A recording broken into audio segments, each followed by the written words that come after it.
Live right now. Hey, everybody, it's Pete. And waiting on Will to pop in. He's on the way.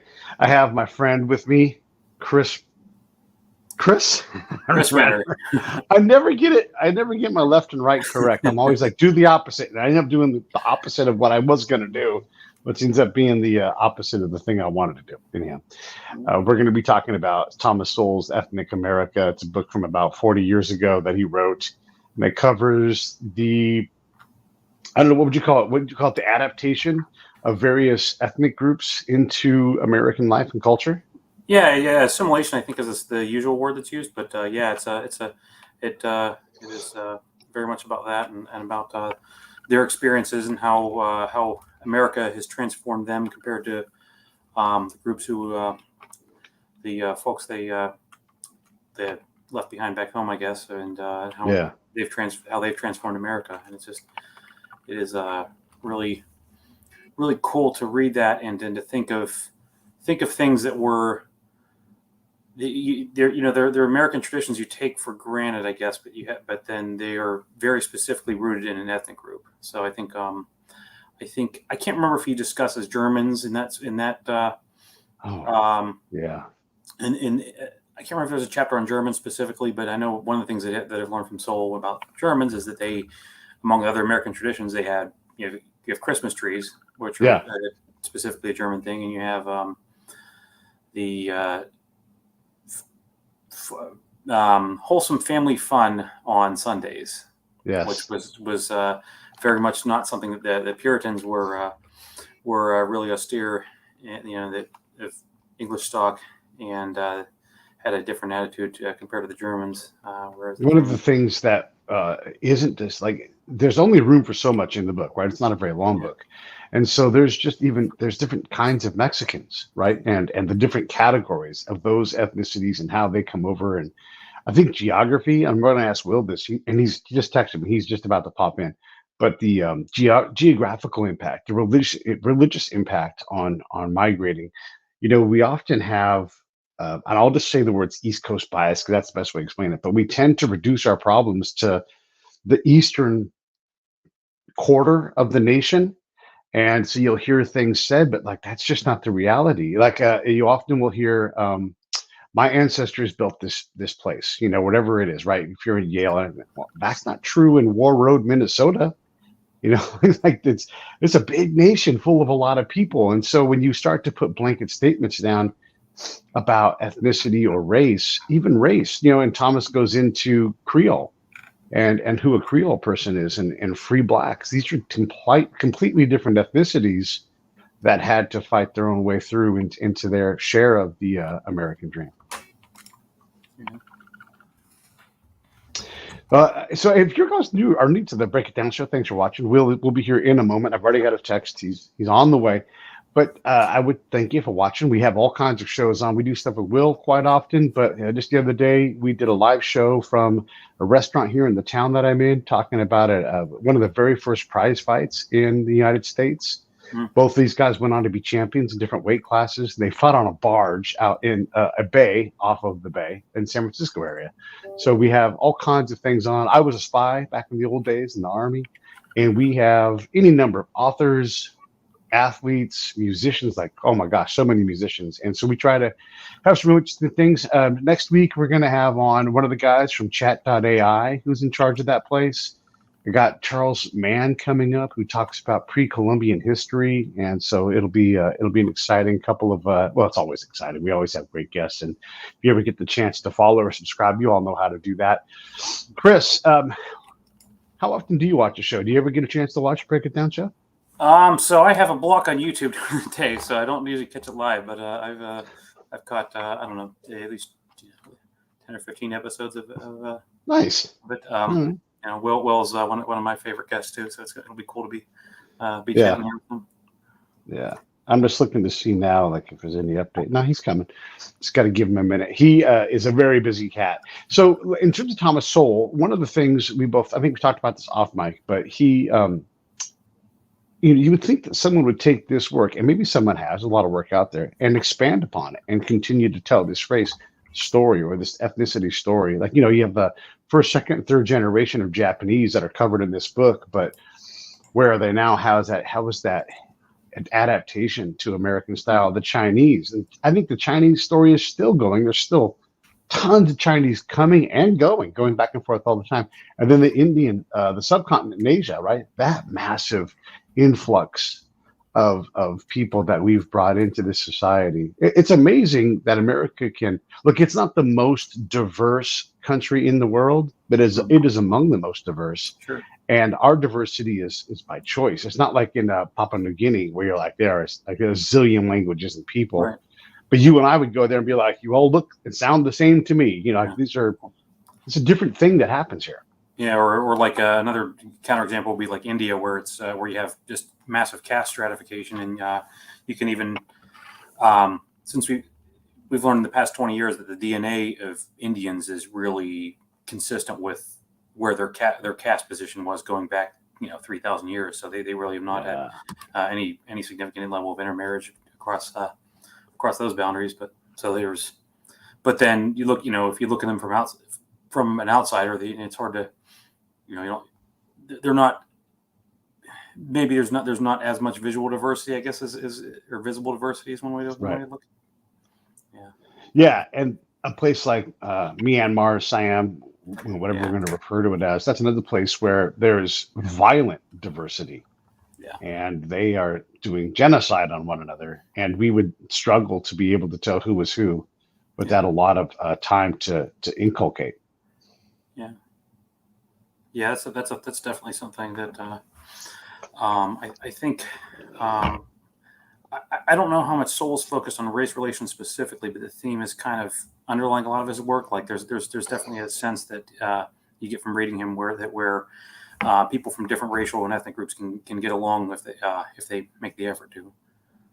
Yeah. So, if they make the effort to. It seems, I guess, look, I live in California, and so California is a different place than, say, Wyoming, which is different than, say, Oklahoma. It's all these different things. But we, there's just, so let me say this in a different way. When I left California to go to the Army, I went to Missouri, and I was struck by how black or white that place was. And that was it. And I could see how it's very difficult to break those barriers because, even in the Army, if you have a bunch of black people, they will tend to sit together and the white people tend to sit together. Yeah. And you might see some intermixing. But if you leave people alone to their own devices, they just sort of go to their own appearance group, I guess I would say. And I don't know if that's human or race or what it is. And it's not hate because you're all working together and that kind of thing. And there's a lot of respect. But it's, different places, different mixes of identities. I mean, look at South Florida. Oh, my God. Like, what a blend of people that is. Mm-hmm. Yeah, I think it's just, I get the impression it's just, culture. And as much as there's if someone's from the same cultural background as you are, then it just saves you a lot of effort to have to explain things and to watch them for how they're reacting to something you say, like you would with someone from a different culture. So it's just people always tend to. How do you define ethnicity? This is the first question I'm going to ask Will is how do you define ethnicity? So how do you define it? Sure, ethnicity. So ethnicity is. I think the definition with that is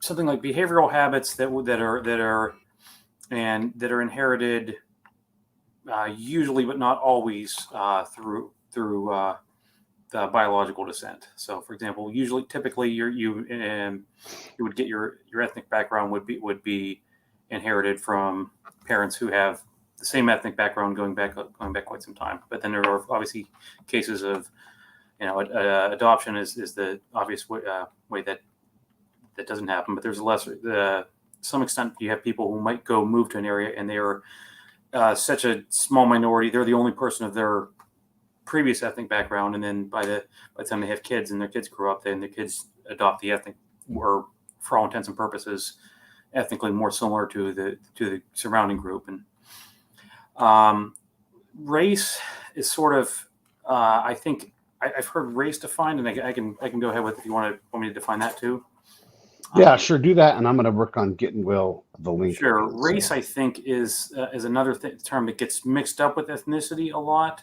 I think it's pretty. Um, it's distinct from them in the sense that is more biological. It is more in the sense of Steve Saylor has I think is the term called a partially inbred extended family, and I think that works pretty well. Now, and there's obviously a debate as to which race, Usually when you're talking about racial groups, you're talking about they're on a continental scale. So you have people from sub-Saharan Africa, people from Europe and Western Asia, people from East Asia, and then people from indigenous to the Americas, and that's kind of the main way that racial groups get divided. Though there's always some debate as to whether, like for example, what do you want to say, Kazakhs or people from Central Asia, are they more related to East Asians or to Europeans and West Asians? It's not something I have any great expertise on, other than just knowing that that's the way that the term is usually defined. Sowell's definition, in as much as interestingly enough, I think he tends to really, his work is really, if he talks about race at all, it is it's like specifically in the American context. So he doesn't really seem to have that much interest in race elsewhere in the world. He has a lot of interest in ethnicity all over the world. Well, let's welcome Will to the show. Hey, Will, thanks for coming. Hey, how are you guys? I like the bespeckled look. That's good. Yeah, I'm trying out how glasses look. So these are actually demonstration glasses. I'm getting the lenses fitted. Right. So I don't know how much these do, but they're we're seeing what the internet's reaction is. My life is a demonstration life, so that's perfect for me. I like demonstration. I think it's based on the assumption that there's more of a life after this one. I'm not sure that's true, really. We'll I'm not sure either. Well, we'll find out at some point. Let's just kick this thing in. I guess the first question is, what is ethnicity? Ethnicity it's an interesting idea. I think it's in a sense more valid than race. So ethnicity is kind of the tribe you think you belong to. I mean, it's the language, the culture, the traditions that you come to another place with. So, I mean, the book that we're talking about, Ethnic America, is a book about the different tribes that make up America. So Italian Americans are an ethnicity, for example, and that's Italian American is the group of people with all the traditions, cultures, etc., that you would bring to the USA from Italy, and in this case, mostly Southern Italy. So that's what an ethnicity is. I mean, there's actually a legal definition. I mean, ethnicity is in a number of laws, including, I believe, the Civil Rights Act, ethnicity and nationality. So language, culture, tradition. So, like in my case, part of my DNA is Lithuanian, Russian, Jewish roots, right? I don't consider myself Jewish, but I have a mother's side claim to it. But if I chose to support that and go in that direction, my ethnicity could be malleable. Well, I think that they're with Jewish Americans, there are almost three different possibilities. You can be religiously Jewish, which means that you're a follower of the religion of Judaism. I mean, where you believe in the first half of the Bible would be a very glib way to put this, but you believe in the religious teachings of Moses and the like. You believe in the Torah and the Talmud. You can be ethnically Jewish, which is that you are, I mean, for a simple way to put this would be, I would consider you ethnically Jewish if you speak Yiddish, for example. I mean, if you come from Israel and you have that as a background culture.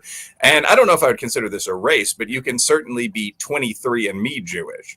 I mean, you can be Ashkenazi. Like there's a traceable genetic pathway. Yeah, you're an Ashkenazi? I didn't know that. Yeah. That's what the DNA report says. Yeah. Yeah, I mean, there's very definitely a traceable genetic pathway there. I mean, so people that are Ashkenazi Jews have, for example, the highest IQ in the world. They're still smoking the Asians and Nigerians by a good 8 points. So, I mean, there's apparently a traceable Jewish heritage. There's a way to be Jewish that comes down to the genes to some extent. So, I mean, that is all all three of those things together go into what Jewish identity is. There's actually a whole debate, what is a Jew, that people will get into when I've spent time, I haven't been to Israel, but even in New York or Chicago. I mean, so all those things go into Judaism and in that debate. So, I mean, I've never participated in it, but in the Black community, there's a similar thing. Like, what does it mean to be Black? Like, the old U.S. definition was pretty wild. Like, it's the one drop rule. So, I mean, there were all these categories like octoroon. So the rule was that if you were more than 1/16 Black, you were Black, because there was such a level of hostility. And I'm reading some of these comments about these glasses from like mutual buddies of ours online. You know, he missed a couple tricks. He should come on pretending to read the book, like looking befuddled, saying, "Oh, hello there." It looks like Kurt Rambis. There's some funny stuff being said. A lot of bros in all of our audiences. But anyway, so. But no, I mean, so like being Black, I mean, there was almost a military level of violence between whites, Blacks, Natives in the USA over the years. So people would really try to keep the out group. So if you were more than 1/16 Black, you were Black. And that's led to a really weird definition of the Black community even today, where people like Sean King, who are visibly Caucasian, will identify as Black, and where there are debates about, well, maybe I'm 1/4. I can still claim this. Like Colin Kaepernick would be universally considered Black. Barack Obama would be universally considered Black. And in most other countries, that really doesn't make much sense. Now Sean King, as read the one comment, Sean King might not be Black at all, but if he could find that 1/4 or that 1/8 somewhere, most Americans would call him Black. And that is a weird provincial quirk we have here. In Brazil, that would not be the case. Yeah. So there's the racial element, and then there's also the ethnic elements. Mm-hmm. That just reminded me of something. I think that if I remember correctly, a lot of Native American tribes have resisted the people when people want to define the tribal membership with DNA, because their position is more like, okay, if we adopt somebody into the tribe who was historically, it'd usually be white people that they adopted into the tribes, but it could be anyone. And their position is that if you adopt somebody into that tribal life, then they're a full-fledged member or ethnically as much a member of the tribe as anybody who has what would commonly be considered Native American DNA. Yeah, I think that's a good example of race versus ethnicity versus maybe a third category like adoption. So, I mean, the Native tribes would view someone like Jim Bridger, the Great Scout, Big Throat, I mean, who, rode and drank and fought with them and who could speak the language, as a member of the tribe in most of the ways that were relevant to them. Whereas someone that was 50% of, say, Kituwa blood, but who had been raised in a city. I mean, a large number of Americans are half or quarter or an eighth Native, but who had no connections with the actual tribe, who was unfamiliar with didn't speak the language, was a poor hunter, was essentially white in their behavior, was something like a tailor. They wouldn't view him as a member of the tribe. So all these categories go into self-definition. Race, I think, it's kind of foolish to pretend this isn't real. Race is a genetic category. We now have mapping services like 23andMe that can break down. There are more races than the 5 continental categories we used to think of. I mean, there seem to be about 60 regional haplopopulations we can place people into. Those fall into maybe 8, 9. I'm sure one of the commentators will correct me, but large population groups. There's a Southeast Asian distribution, the Malaysian region, so on. But I mean, that's a genetic category. Ethnicity is a linguistic, cultural category. And I suppose the ethnicities would probably overlap with some of those 60, 70 smaller population distributions pretty heavily. Then there's nationality that's based on land borders that divide us into countries and so on. And all these things, of course, matter. I've noticed I'm sitting in the dark, by the way. I'm going to turn on the light. So while you turn on the light, I guess I'll tee up the next question because you can probably hear me. How much does geography? Kind of gloom in the background, and I just realized now you're late, so I was like, I better turn on this and start talking to these guys. So okay, yeah, got the upper. Technically, for you got here on time. Oh, for me, yeah, lateness is one of my actually fairly few weaknesses as a boss, but a pretty significant one. But this time, actually, I have the semi excuse. There's a truck overturned on the side of the highway. You're fine, man. We're fine. You know what? We do live shows. I got Chris here. We filled the time, and I got to talk about the show for a minute. It was totally fine. That's good. And for every new person watching this, actually subscribe to the Break It Down show. I mean, I've promoted this a couple times online. Pete Turner, Break It Down show, buy some merch. We're going to plug this on both of our channels after this pretty heavily. So you should definitely check that out. One of the things in Ethnic America, Thomas Sowell takes time to talk about the differences of blacks in America, and also, the different like Mexican categories. There's all these subcategories where you have free blacks, Creoles, all these different people, and we tend to take that and bake them into 3 categories, even less than the 5. We have white, we have black, and we have other. And that doesn't work with what he's describing, because he's describing in detail large bodies of people that you could probably further crack into different Japanese subsets, right?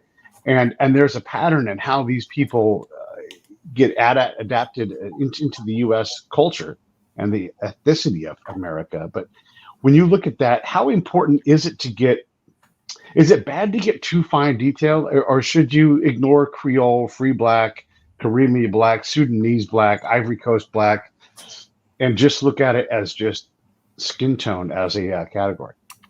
No, I think the detail is very valuable. And so this is actually a very important point. One of the points that Tom Sowell makes in Ethnic America is that it's very important to be multivariate when you're looking at groups. And this is actually a really key point. So one of the things that you see in the American race debate is this breakdown between what in my book Taboo I call Sharptonites and Jensenites. There are these 2 groups that tend to attribute American racial differences, and for example, income, to one of 2 things: either racism. This is kind of the simplistic, and this is actually the dumber of the 2 arguments we want, but this is kind of the simplistic Ibram Kendi, Al Sharpton, Robin DiAngelo position: either racism, or on the other hand, genetics. There may be small but real racial gaps, and for example, max IQ potential. So people like Arthur Jensen have argued the other take: it's genes that explain all this. And I think that's really unpersuasive. And in this book and some of his other books, and some people have argued, why have you decided to talk about this book rather than other ones like Race and Culture, Migrations and Culture? If you guys are willing, and also as part of a course at KSU coming up fall semester, I'm going to actually talk about all these books. So, I mean, I want to go through the 65 Sowell books. But in this book and others, I mean, Tom Sowell's made the point that these theories don't really stand up, because you can break each genetically almost identical group, which experiences pretty much the same amount of racism, into something like 30 or 40 little subgroups, and they all perform really differently. And there are reasons for this. Like, one of the simplest is age. So he looks first at different large groups overall, and he looks at Mexican Americans, Irish Americans, Italian Americans, and he finds that just the mean ages, and this is almost a simplistic, like 12th grade statistical point. He's a good statistician, as are all of us, but he starts simplistic. He finds that the median ages for the different groups are very, very different. So at one point in the book, he points out the median age for a Puerto Rican at the point he's writing is 18. Median age for a Jewish guy is 40. So when you look at anything from crime rates to wealth, you've got to adjust for this. Some groups are made up primarily of young immigrants to the USA. Others are made up of established businessmen. So you have to take that into account before you take anything else into account. You have to look at regions. So incomes in the Southwest, where most Mexican Americans live, which is full of hardworking white and Mexican American people. No one really hates that region, but they tend to be very low. That's cowboy and rancher country. So before you can say Mexicans have a low income, it's lower than blacks for individuals. Why is that? You have to look at the fact that that's a farming and ranching region where no one makes any money. That's most of the explanation. You have to look at test scores. And by the way, like, we can debate IQ at the highest levels and talk about G factor and so on. But one of the biggest predictors of test scoring for your group is just how much you study for tests. Like, what's the number of years of education for women and so on. Test scores are one of the biggest predictors of income. So if you have a group like Italian Americans for many years, where school is considered kind of unmacho, where most people don't graduate from high school, you're going to have a very different final income than a group like Jews or even urban northern blacks, where most people go to college. So he makes all these points, and they come down to just saying that there's one factor like racism that explains every difference we see between people is really pretty stupid. I don't know a better way to put that. And Sowell is the best guy I've seen say that, where he just writes a whole book and is like, look at this. This is Greek people. This is what Greek people do. 80% of Greek restaurants are owned by Greeks. You can't point at that and say that's because of racism against Italians. And the point that you made, Pete, where if you break this down into smaller categories, like if you look among blacks, one of the things you see is that there's about a 200-point variance in income among blacks. So blacks overall have a fairly low income, although it's above Native Americans, it's above some Hispanic groups, above some white groups, I believe. But blacks overall have a fairly low income. That's, again, often attributed to racism, et cetera. But if you look within the black groups like Nigerians, Ghanaians, so on, do extremely well. West Indians do about as well as whites. Not extraordinary, but $100 or so less than whites on average. So it's really hard to explain why black people don't do all that great. But Nigerians or Jamaicans, let's say, who've been in this country for generations now, do better than the national average, or about on par with the national average. There's no difference in the amount of racism you experience as an ADOS black guy and as an assimilated Jamaican guy whose family's been in this country for 4 generations. So there's got to be something else there that's predicting this. And Sowell gives a very convincing explanation that there are these different cultural variables, study time, father in the home, that play into this. He's kind of like the Republican sage in the corner when it comes to this. But I mean, so that's why he argues that it matters if you break groups into these little units. By the way, last sentence, but whites are even more dramatic if you look at this. Like the variance in income among white groups, if you go from like Ashkenazi Jews at the top down to Appalachians, I believe at the bottom, leaving aside groups like Iraqis that some people might not consider white, I mean, it's got to be 200-300%. I mean, you have groups that are making perhaps $40,000 a year for a household, and then groups that are making hundreds of thousands of dollars a year at the household level. And all of these groups are Caucasian. Most of these groups are very genetically similar. I mean, Englishmen would be one of the top earning groups. So there's got to be something going on there other than prejudice, something going on there other than potential. So what is it? What are some families doing that other families aren't? And a very basic point he makes is like, we should try to learn that. Like if people that are coming here on doors from places like Cuba are doing something that's allowing them to kick everybody else's ass, we should learn it. That's a rarely mentioned point. Yeah. To chime in on the personal note on that. So my ancestry is mostly Scots-Irish. Now, but one thing that I've observed in my family is that my maternal grandfather and both of his parents grew up. They were raised in New Hampshire or coastal Maine. And so they're 70 miles from Boston. And if you know anything about where academic achievement has been concentrated in the U.S., it's like Massachusetts has been the head of the pack for 400 years now. Compare them being in that area mostly because their ancestors just chose to go to, when they emigrated from Northern Ireland, having chosen to go to Boston rather than to Philadelphia. They have been much better off than my maternal grandmother and her ancestors, who went and did the more typical Scots-Irish route of going to Philly, migrating down to Virginia and Kentucky, and to eventually they got to Texas, and have, in income and cultural habits, they're all genetically just as Scots-Irish as one another, but culturally there's a pretty vast difference among them, and that's. Yeah. I want to ask, I mean, in terms of breaking white people into groups, again, like if you, I don't know all his ancestry, but Steve Jobs is at least a good part Syrian, right? So someone from his family comes from there. He's considered white. If you're from Romania, you're considered white. If you're from Azerbaijan, you're white.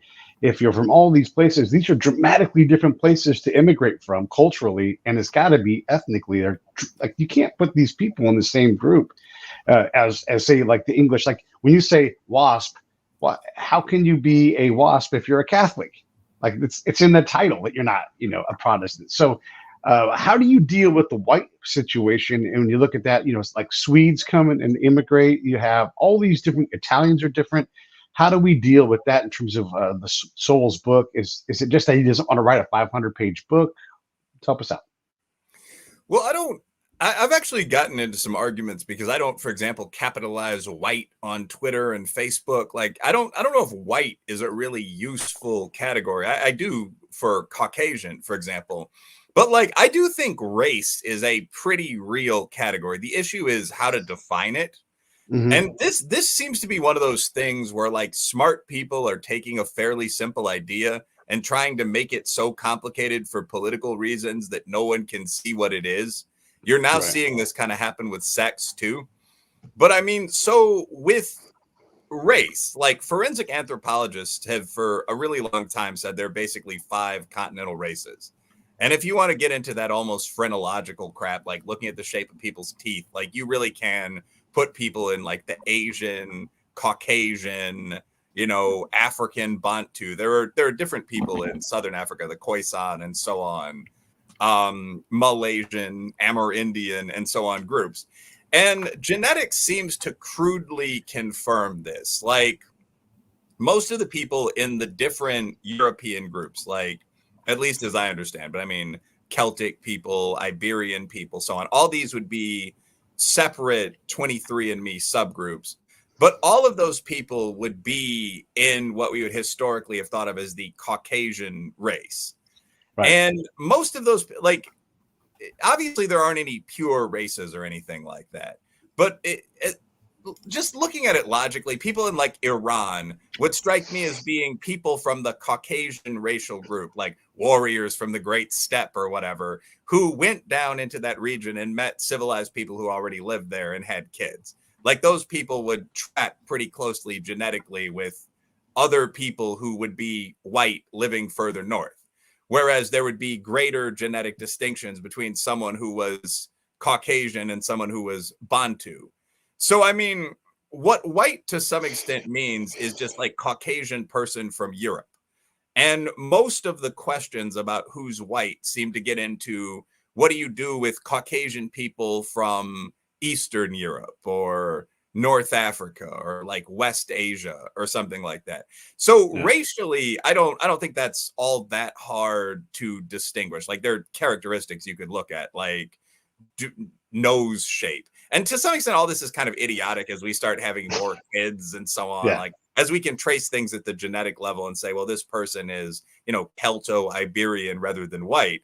But I don't think that it's actually all that hard to say that someone is from the European rather than African traditionally defined racial population. I think the bigger question is with ethnicity. Mm-hmm. So the question there would be, does it make more sense to take people from 100 different vaguely related ethnicities and lump them into the white population? And the reason that happened historically was that the reason that happened historically, and like Aaron just said on the sidebar, like it's funny to hear the Irish and the Italians being called white, because like even though all of these people are genetically somewhat similar, the reason that they're called white together is that Europe during a brief period of time, because Europe historically was kind of a backwater, like India and China were the real world powers, the Arabs, all that. But like during a brief period of historical time, starting like 1500, Europe conquered a lot of the world. And so in European descent places like the USA and Chile and so on, immigration was confined to Europeans and their descendants or something like that. And so you started getting this broad group of people that came together to fight, the powerful locals. And that group of people began to develop a self-identity. And in the USA, like white is the term that became used for that self-identity. And over time, you started seeing new groups sort of assimilate into that identity. So, yeah, you can debate this. Like legally, they always kind of were. But it's absolutely true that socially, like Irishmen, Italians, Jews, Arabs, and so on wouldn't really have been considered like country club white in 1913.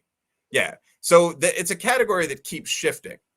And I want to say, continue to shift. Like most Hispanics are 60+% Caucasian. So it wouldn't surprise me to see the white category expand to include Hispanics, if you see like social conflict between like whites and Latinos, and then like blacks and Asians. So the baseline, like what does your head look like, is real, but how we take those categories and think about them socially, like there's a huge extent to which that is just made up. There's two things I want to ask you about. One of them is when you think about genetics and what goes, some of it gets washed out over time, right? So you can only account for so many ethnicities as it comes down. And so there is something that has to be passed. But there's you go back 10 generations, and we'll say every 25 years there's a new generation, and that's probably on the long side of normal. That's 250 years. That's also 1,000 ancestors across that 10th generation band that come down to you, right? So that's a lot of people, and people have been able to walk since there's basically been people. So you could be of anything, of anywhere. It's just, it doesn't wash down to you genetically or ethnically.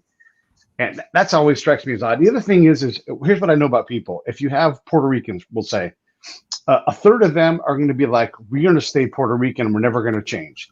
A third of them are going to say, hey, what we have right now is pretty good. We have this relationship with America. Let's just keep the status quo.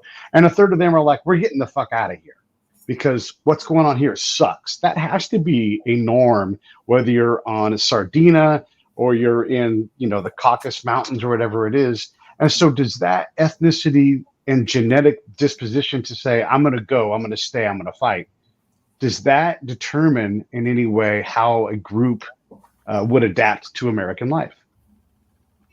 Well, yeah, I mean, probably. Like a lot of people argue that there's an immigrant effect where immigration selects for higher IQ and aggression. So, I mean, the USA, we're not extraordinary, but we tend to have one of the higher IQs in the world. We tend to have one of the higher rates of violence. You see similar patterns in Australia. And a lot of people would argue that that's to be expected when you look at people that would leave their countries to go to another place.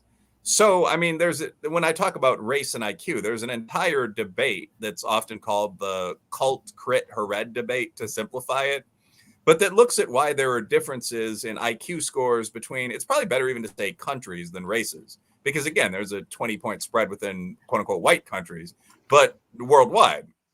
And argument one is, well, it's genes alone again.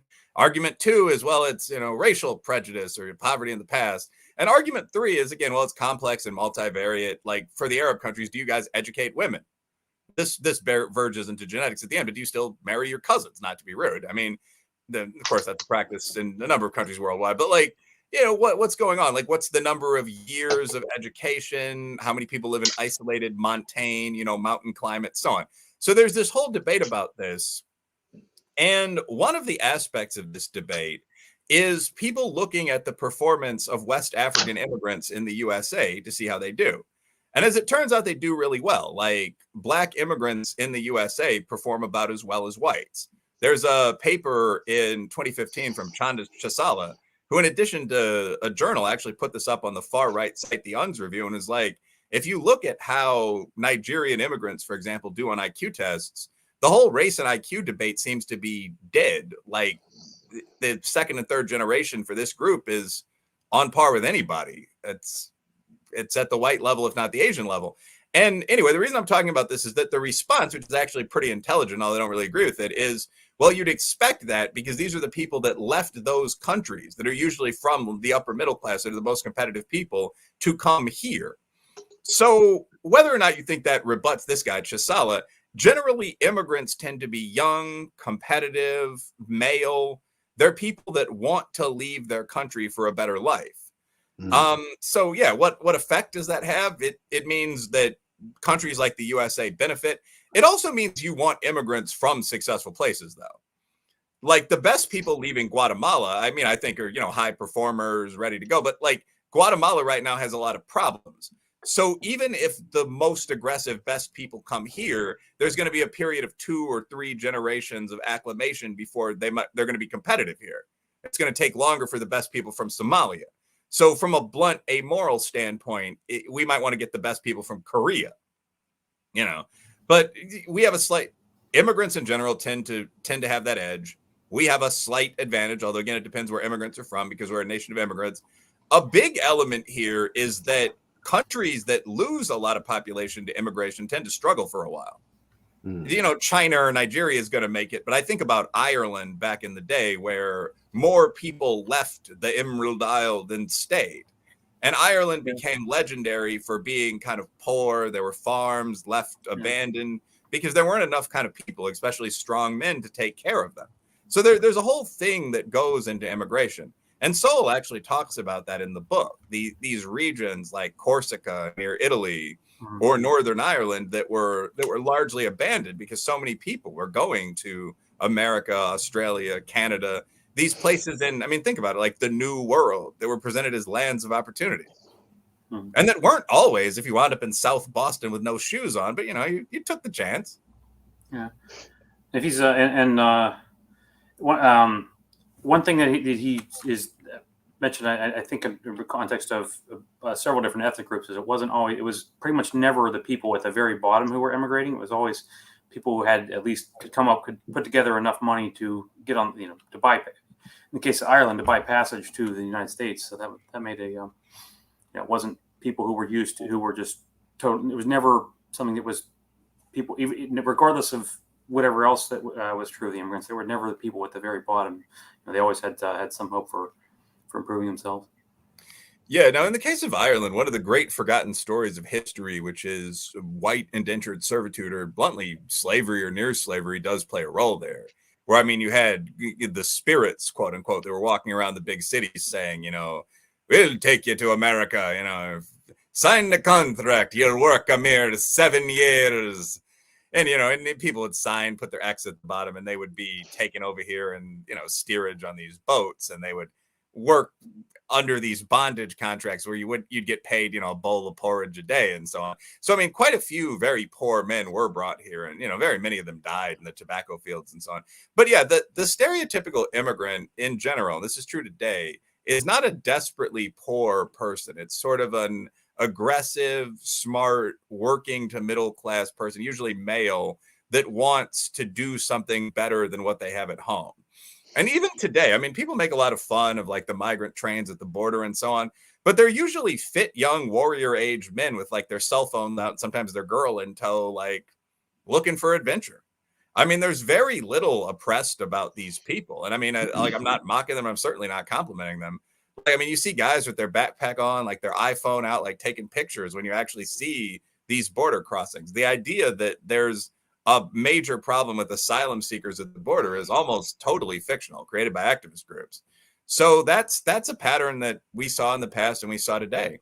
And Sowell talks about this in, for example, the Mexican Americans chapter, where he gets into illegal immigration from Mexico has been a problem for more than 100 years. And it's a problem of what he calls adventurous immigration. I mean, there are people that want to come up here and work in farms that are run very much like the better Mexican farms, but that pay twice as much. And the major control on Mexican illegal immigration has been U.S. policy.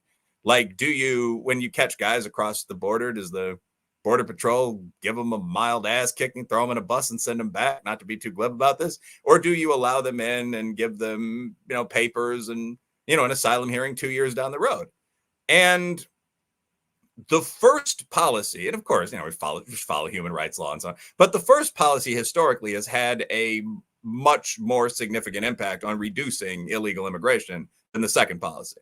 So this is something that we've known about for quite a while. When we look at the geographic impacts on immigration, whether it's a place you're leaving or the place you come to, how do you think that impacts that ethnic integration into America? I'm sorry, could you say the first part of that again? Well, just like the geographical, like where you come from and where you land, how does geography impact the ability of a group to integrate into U.S. society? Well, I mean, I think bluntly, just like when that comment, like, you know, how harsh the Border Patrol is to some extent, like, are they handcuffing guys and sending them back home? That affects rates of illegal immigration. I mean, ability to assimilate in general affects rates of assimilation into the new country. So like geography, again, Sowell is very multivariate. I don't think Sowell thinks, and I'm probably pretty much with him here, that there are big differences genetically between human groups really at all. Certainly between the big ones like whites, right, anyone but a few East Asians, West Africans, you know, Middle Easterners. I mean, he thinks these are pretty much all these are pretty much all just people. And that's pretty much my take. But he thinks that a whole bunch of factors affect how you're going to perform for 3 or 4 generations. And there's just a wild amount of evidence supporting this. And one of those is isolation.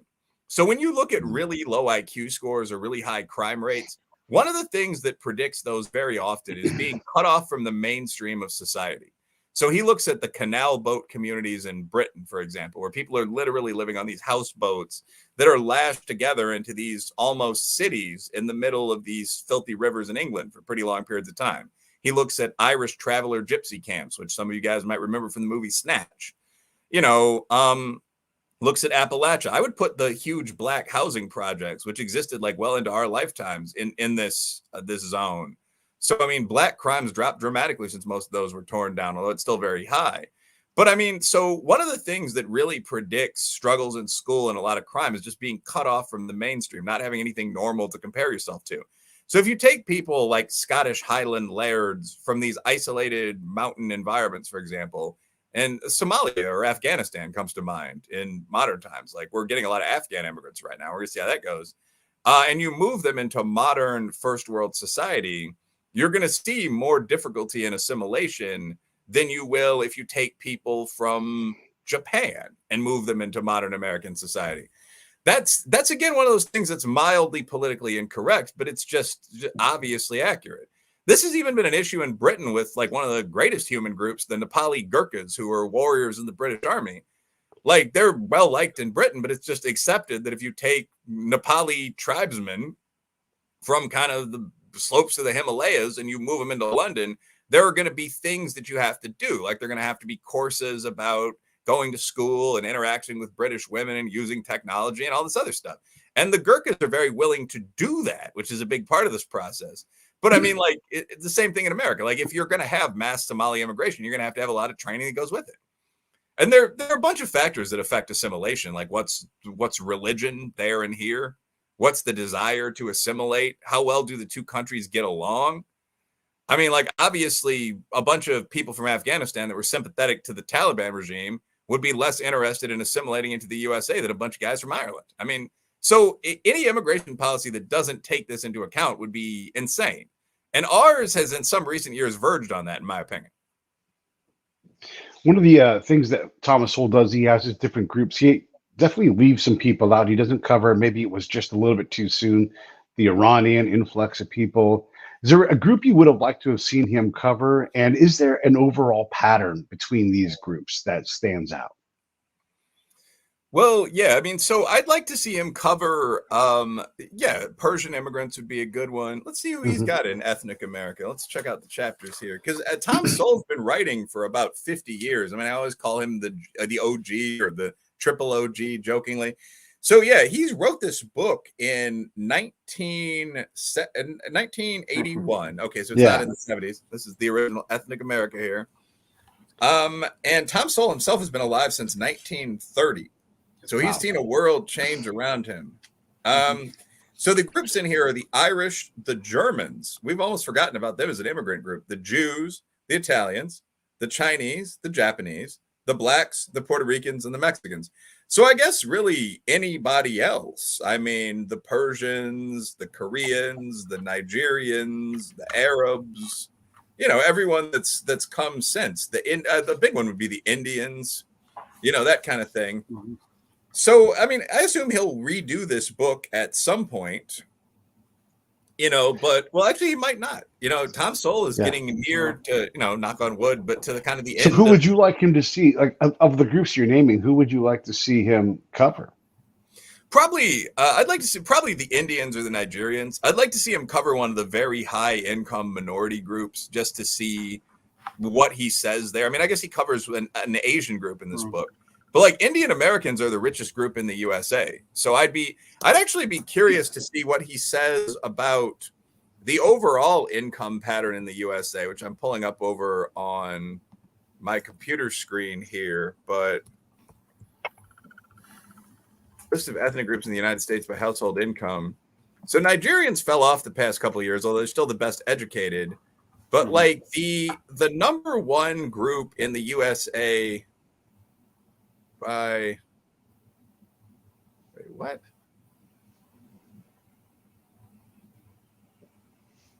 Looks like somebody cut a bunch of groups out of this, actually. Hmm.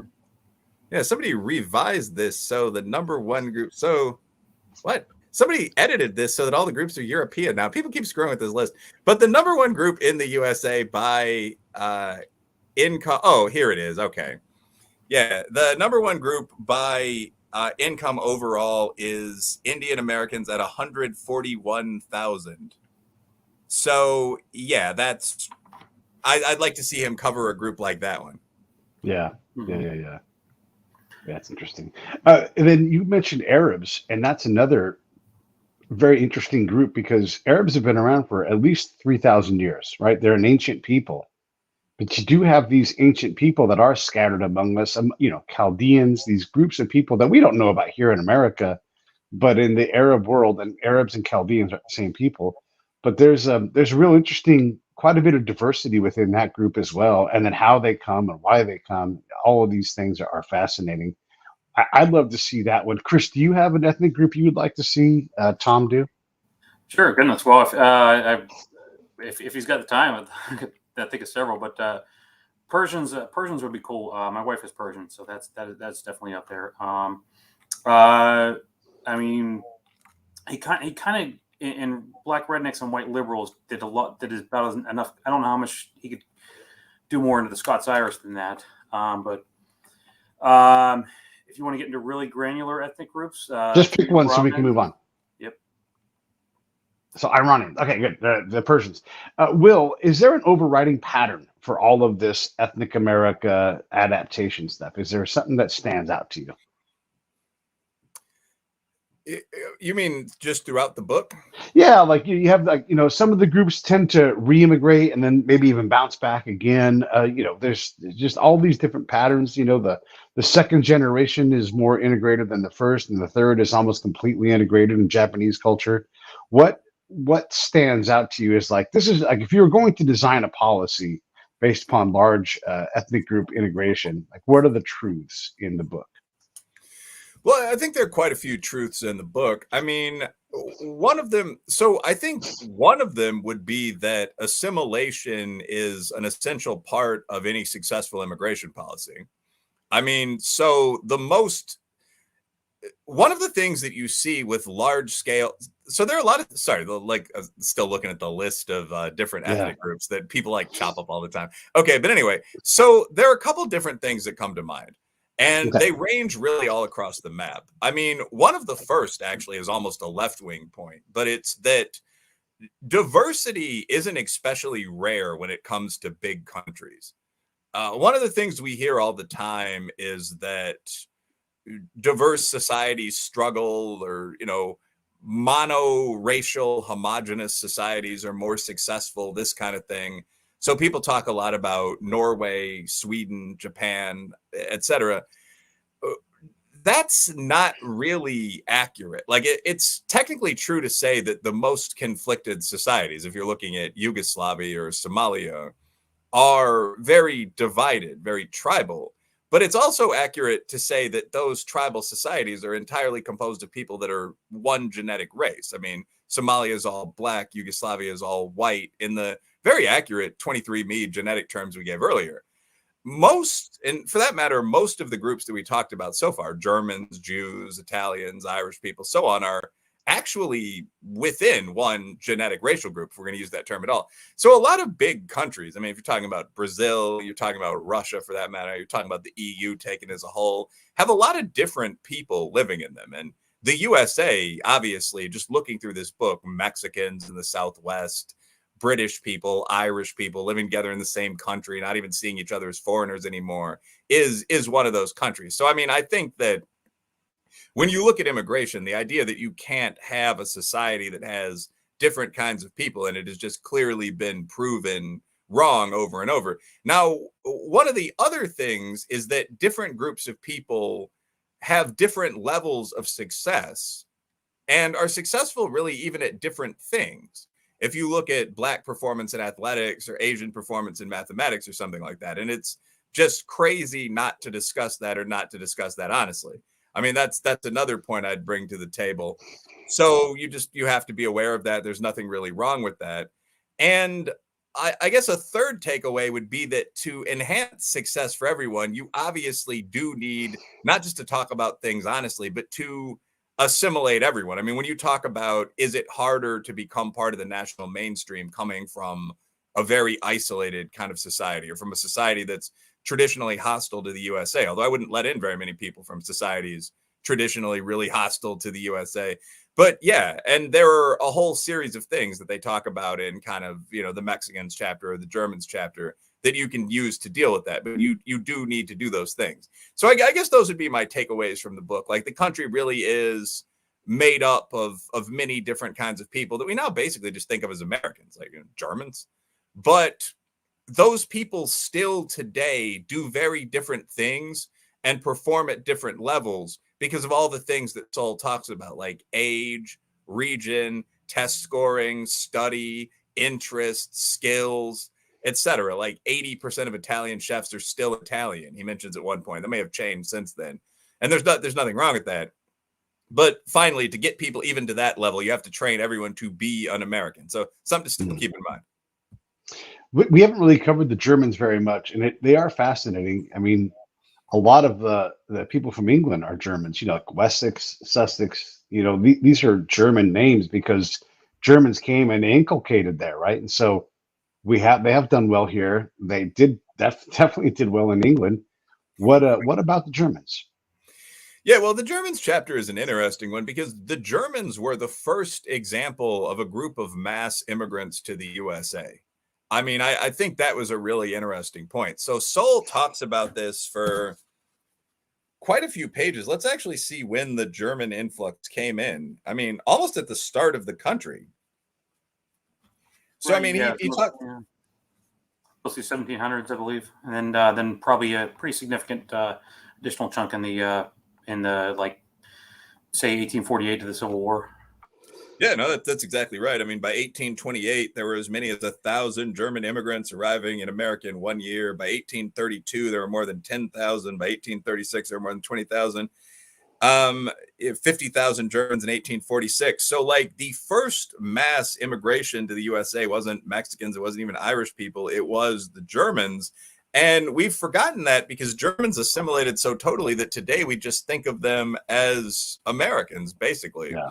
But I mean, like, the nativists in gangs of New York, they weren't opposing Italians or something like that. They were opposing the first Irish people and the Germans, like the damn dirty Krauts. Like, that was still a going thing. Ben Franklin complained about, like, all the German newspapers and the thicker German beer and the fact that you had to hear their German Hessian babble in the, the backwoods farms. So, I mean, it was this immigration debate that we're having when it comes to people from, civilized, for want of a better word, countries, China, the Philippines, so on down the line, is a debate that we've had for a long time. And it centers around the idea that these people aren't quite, white or whatever, or Americans, because free blacks didn't like the Germans won. Will they fit in here? Will they adjust? What's the IQ? What's the food like? I mean, it's been the same conversation. Like, first it was the Germans, then it was the Irishmen and Italians, then it was the Black West Indians, then it was the Mexicans. And I mean, assuming that there's a basic physical fitness and IQ or employability cutoff at the border, every one of these groups has fit in extremely well. So, I mean, that assuming is extremely important, by the way. But I mean, I really think that with, like, Asian Americans, you're going to see exactly the same thing. But yeah, the Germans were the first mass immigrant population, and it took them, I'd say, the usual 50 to 70 years to fit in. And the Germans actually produced a lot of things that we don't really even think of as German today. I mean, like Anheuser-Busch, currently caught up in some controversy. Miller, like all of our beer companies are German, according to this. Coors might be an exception. I don't know if that's a German name. Steinway, all our piano companies are German, according to Sowell. Just like he goes through all these German inventions that we don't think of as German, but kudos to the Germans. Yeah, German beer. That's a fun party game to have someone try to name a beer that wasn't originally brewed by people of German ancestry. I've come up with, like, I think Molson and Labatt's and Guinness, and that's about it. Oh yeah, I mean, I guess like there might be some that are originally brewed by people of Irish ancestry. But like, yeah, like the other day I was talking online, I think it was on Facebook, and a bunch of my friends ironically, this was Chicago, so this was mostly Irish and Mexican guys. We're saying, like, I'm not going to drink Anheuser-Busch anymore. I'm going to drink like Corona or Modelo or Victoria. They were naming these Hispanic beers. And I looked it up, and every one of them was originally brewed by a German and was owned by Anheuser-Busch. So there's, like, around the world where the Germans settled, they started making reasonable quality beer. Like, almost every beer, you're absolutely right, was originally brewed by someone from, like Westphalia. Like, it's a very narrow chunk of the world. So that is the real crazy one is Tsingtao in China.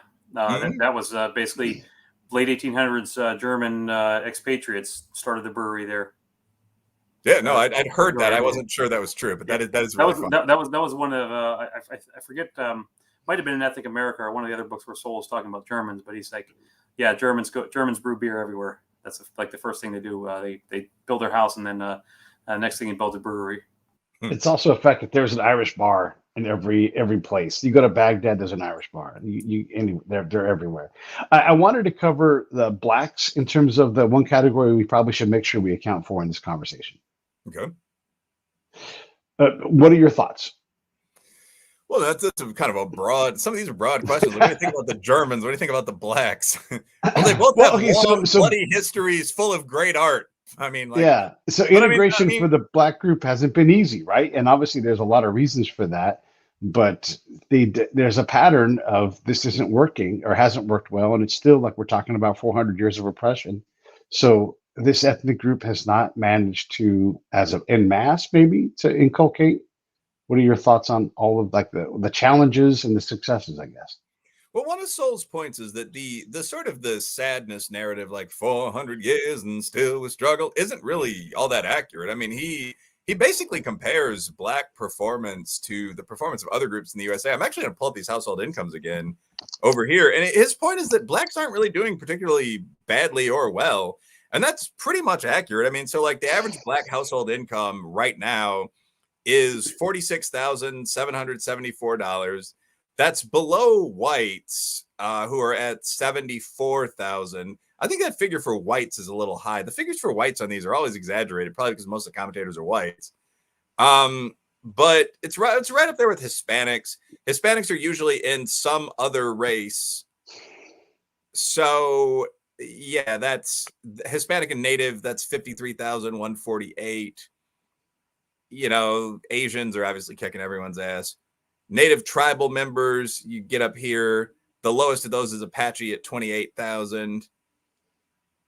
You look at the chart of groups overall. African, interestingly, is ahead of black at 51,000, but Somali is behind 38,000. Now, obviously, most groups here are ahead of black. But I mean, Sowell makes a similar point in his book, which is that blacks are ahead at that time of, Puerto Ricans and some other groups, ahead of Italians in education. Now, no one's saying that black Americans are the highest performing group in the country, but Sowell's sort of saying, when you look at a lot of the forgotten history of, white bond servitude, what the Irish actually went through, Native Americans losing the war, black Americans have a long and tragic history, but don't actually seem to be a uniquely isolated or low performing group. And when I do research myself, I found pretty similar things. The 10 highest poverty counties in the country, which I'd encourage people to look up. If you just Google 10 poorest counties in the USA, they're almost always places like Hazard County, Kentucky. And I'm not quote unquote shitting on poor whites here. They're very isolated former coal mining areas or Native American reservations, this kind of thing. Again, with the 400 years of slavery, the USA has only existed since 1776. So we had slavery until 1865. Again, terrible period. But I mean, then we had a period of segregation. So about 80 years, period of segregation through, well, first we had a period of Reconstruction with rough civil rights in the South until 1880 something, 1883, I believe is a common estimate. Segregation began in 1896, continued until 1954. We've had a period of rough equality since 1954. So there's been a great and sporadic struggle for the black community, which I feel has been generally part of a move upward. And that, I mean, since 1967, we've had pro-minority affirmative action in the United States. So there's a lot yet to be done for the black community. My own take would be that the future is bright. But Sowell's perspective in the book is that he's going to look at blacks as one of many other groups in the USA in terms of what the current black strengths and weaknesses are, rather than as kind of a unique victim class. And I think he does a pretty good job of that.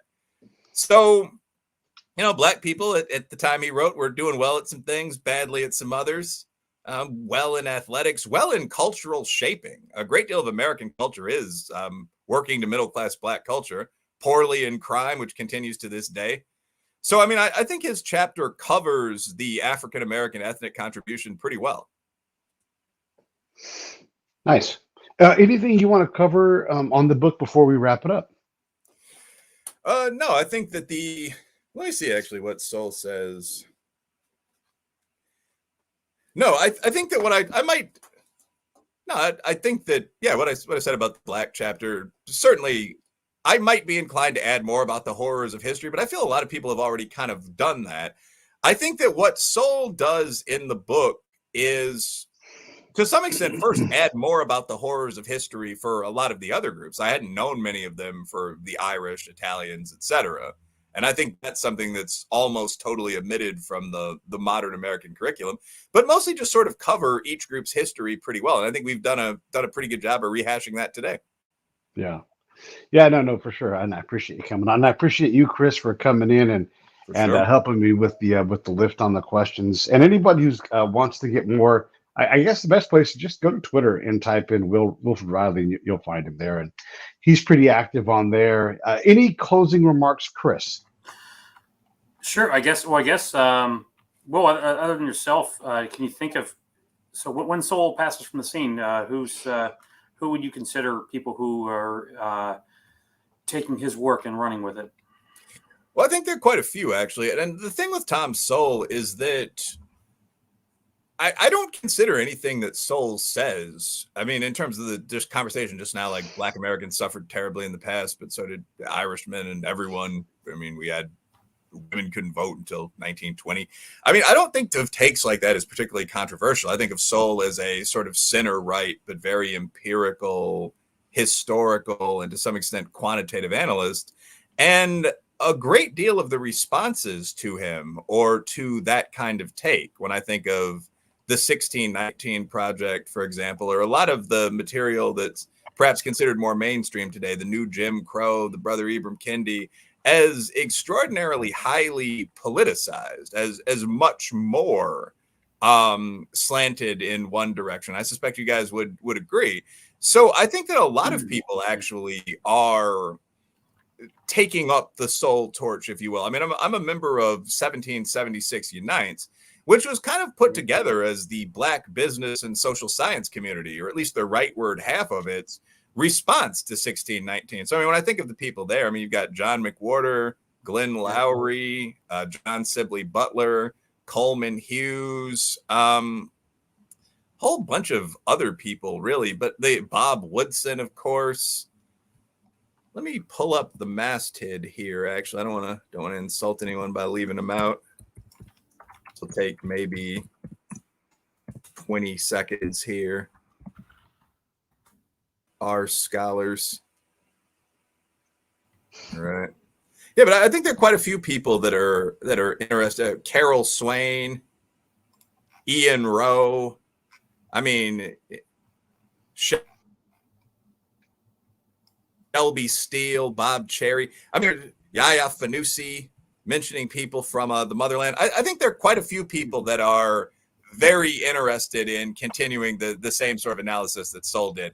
So, you know, may he have many more years to come, but I think the same kind of work will continue when, unfortunately, he passes from the scene. Awesome. Anything in closing for you, Will, at all you want to say? No, not really. I mean, I think we've covered the book pretty well. Yeah. I'm always fascinated when it comes to immigration and where people end up and how they go. And there's this dude named Hai Wo who ended up down in Benson in the late 1800s. I mean, at the time, I think Geronimo was still on one of his last stands. And there's this Chinese dude who's like, I'm going to open a grocery store in Benson, Arizona, you know? And he did. And that building still stands. His family still owns it. And so when we look at these things, there are remarkable miracles all throughout all of the American history. especially with these immigrant stories. They're just remarkable. I mean, who's got the balls to get on some shitty ship and get over here and then head 1,000 miles to the south and to the west to where there's an active Indian war going on and go, that's where I'm going to sell my goods. You know, it's just amazing that these things happen and people survive. And I just think that's fantastic. I will leave it with that unless you want to comment on that real quick, Will. Well, I mean, first of all, that's funny. The Chinese immigrants in the Old West were some hustlers and warriors. I mean, that's another one of the. I guess this actually is a worthwhile final note. There are a lot of almost forgotten stories about U.S. history because we've become really obsessed with the past kind of 50 years. The Black struggle, although that's something I love to read about, but also like everyone's grandmother fighting heroically against Vietnam or in that war. You know, some of the Union stuff, this kind of thing. And that's a big part of our history, Martin Luther King. But most of the kids that I teach can name Malcolm X, not the Wright brothers. That's a big problem. Like Chinese immigration to the West Coast, how we built the railroads, that is a greater story than almost all of that. Like that's one of the great human stories, like the mixed Chinese and Irish crews building these train lines across the country, like fighting the Indians. You know, then the Chinese immigrants to the Wild West were some warriors and some hustlers. I mean, they really were building these like dry goods stores in the middle of Indian territory, and the local white population wasn't too friendly either. So, I mean, that's a real historical story. People should go out and learn it. I mean, the people that got rich off the gold rush, last line for me, but they weren't the idiots that went out there with a shovel, like trying to dig for gold near the ocean. They didn't know how to find gold. You can find gold 500 feet underground. By the way, actual miners came out there and found all the gold. They were the people that set up like a meat store or a fresh vegetable store or something out there and sold to all those people. And a lot of those people were, you know, Irishmen. They were Chinese. They were people that had those businesses back in the home country. And there are books waiting to come out of that. Oh, yeah. For sure. All right, I'm going to roll the credits. Thanks, everybody, for watching. Watch the next one. We'll announce it soon. Hey, thanks for watching the show. I really appreciate it. Right here, you can subscribe. Please do that. It makes the show grow. Hit that notification bell so you know which incredible guest is coming up next. Down below is the PayPal link. You can put a small subscription in. That is an enormous help. All that money goes right back into the show. And then right up over here are the next episodes you should listen to, curated by yours truly. Thank you so much